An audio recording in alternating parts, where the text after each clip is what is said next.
You've seen the photos. Young American soldiers standing in the sweltering jungles of Vietnam, the M60 slung across their shoulders like it came straight out of an action movie. Belts of ammunition crossed their chest in a pose that became one of the most iconic images of the war.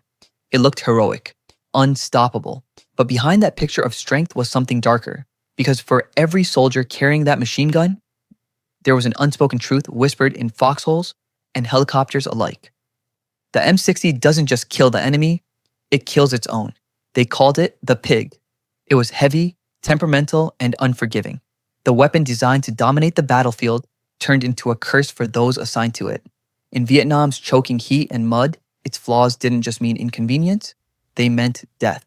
On paper, the M60 was America's answer to the legendary German MG42, a masterpiece of engineering meant to bring unmatched firepower to every squad. In reality, it was a weapon that demanded absolute devotion, constant cleaning, constant care, and still betrayed the men who trusted it. The Army manuals said it all. Expected life expectancy of an M60 gunner in combat: 7 seconds after opening fire, 7 seconds to unleash hell, 7 seconds before every enemy eye turned toward you. So how did America's most iconic machine gun become a death sentence for its own gunners? This is the untold story of the M60, the machine gun that turned on its masters. When World War II ended, American engineers walked through the wreckage of Germany not just as victors, but as students. They examined every captured weapon, and one machine gun stood out among the rest: the MG42. Nicknamed Hitler's buzzsaw, it fired at over 1,200 rounds per minute and could cut through advancing troops like a mechanical scream. It wasn't just terrifying, it was efficient. Alongside it, another innovation caught their eye: the FG-42, a paratrooper rifle that blended portability, stability, and precision. Together, those two weapons revealed something the US Army didn't yet have: a general-purpose machine gun. One that could serve anywhere, in any role, from bipod to tripod, from ground to air. America's arsenal at the time was reliable but outdated. The Browning M1919 was heavy, crew-served, and slow to adapt. The US military wanted evolution, a gun that could replace everything from the Browning to the bar. And in that pursuit, they decided to build their own hybrid, a machine gun with the heart of the MG42 and the spirit of the FG42, baptized in the new language of post-war NATO standardization. Its name would be short, modern, and simple: M60. Development began in the late 1940s under the shadow of a new kind of war, not against a nation, but against an idea: communism. With the Korean War looming and the Cold War tightening, the US needed a weapon that could match Soviet innovation and operate in any theater on Earth. Engineers at Springfield Armory and other design bureaus fused the MG42's belt-fed system with the FG42's gas piston and stock layout. They replaced the German 7.92mm with the new 7.62 Cake 51mm NATO round, a cartridge meant to unify Western firepower. The M60 would fire from an open bolt, preventing overheating, and could be mounted on tripods at vehicles or helicopters, all while remaining light enough for a single man to carry. On paper, it was brilliant. On the test range, it was promising. The prototypes tore through ammunition with a deep, thunderous rhythm, slower than the MG42, but more controllable. In the eyes of its designers, the M60 represented progress, proof that America could absorb the lessons of its enemies and turn them into strength. But in their quest to outthink the past, they had overlooked something vital: the realities of combat conditions. By 1957, the M60 was officially adopted as the US military's new general-purpose machine gun. It was hailed as the weapon that would replace the aging Browning models and define the modern infantry squad. With a rate of fire near 600 rounds per minute and a weight of roughly 23 pounds, it looked like the perfect balance between power and mobility.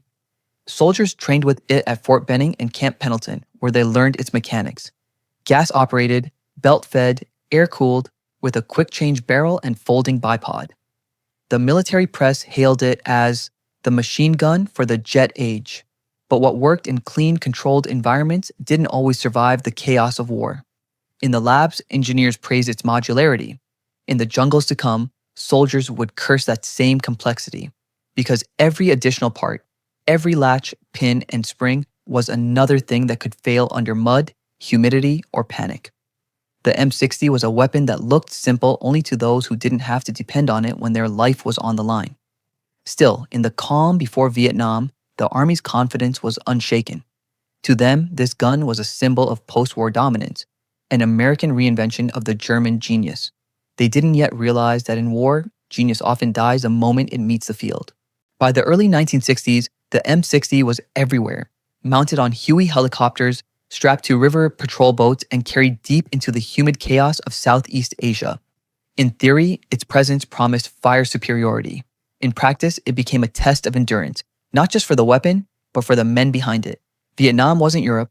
The MG42 had thrived in cold, open terrain. The M60 was thrown into an environment that punished every moving part. Mud crept into the feed tray.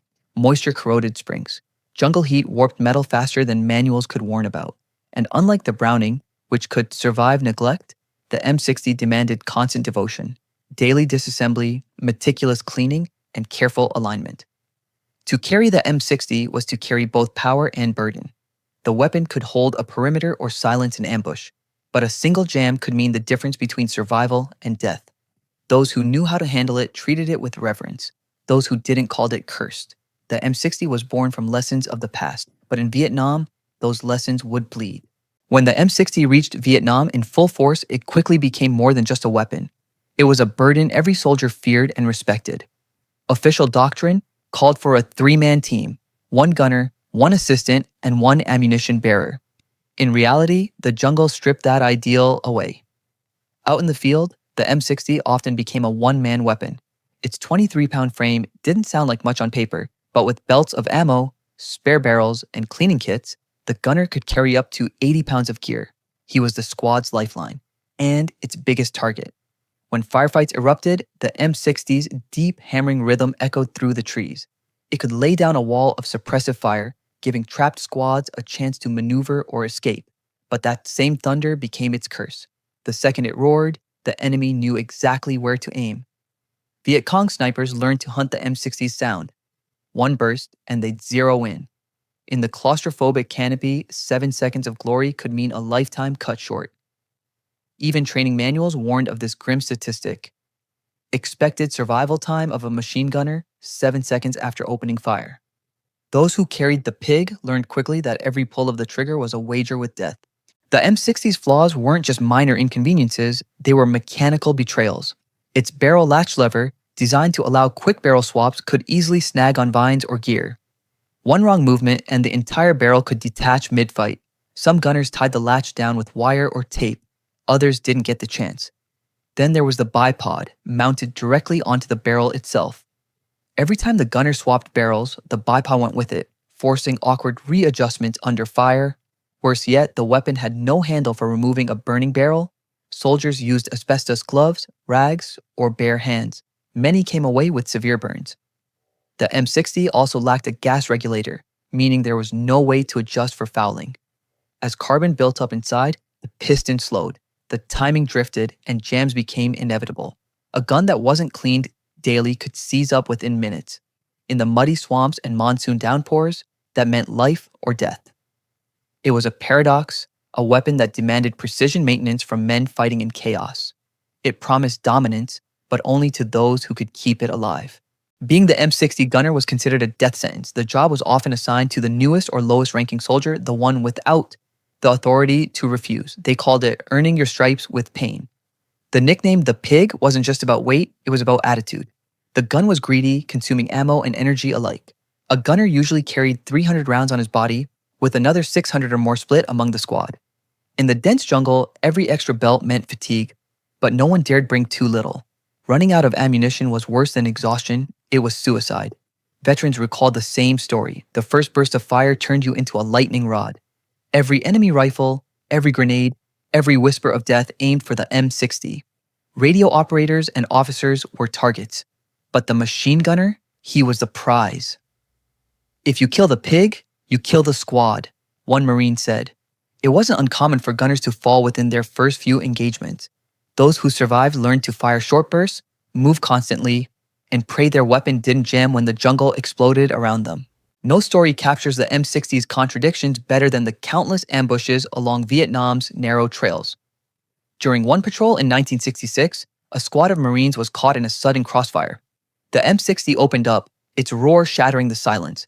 But then came the nightmare. A runaway gun, the bolt failing to lock back, continuing to fire uncontrollably until the belt ran dry.